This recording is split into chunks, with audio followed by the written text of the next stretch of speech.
जळगाव विधान परिषद निवडणुकीत महायुतीने नंदकिशोर महाजन यांना अधिकृत उमेदवारी जाहीर केली। नंतर शिवसेना शिंदे गटाच्या रेश्मा काळे यांनी बंडखोरी करत आपला उमेदवारी अर्ज कायम ठेवलाय।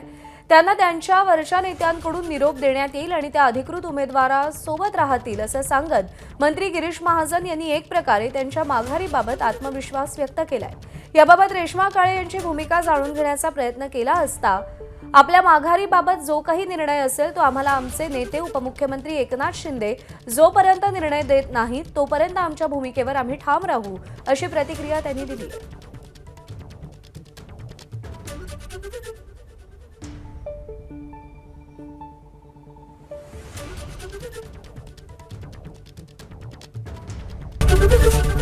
एबीपी माझा, उघडा डोळे बघा नीट।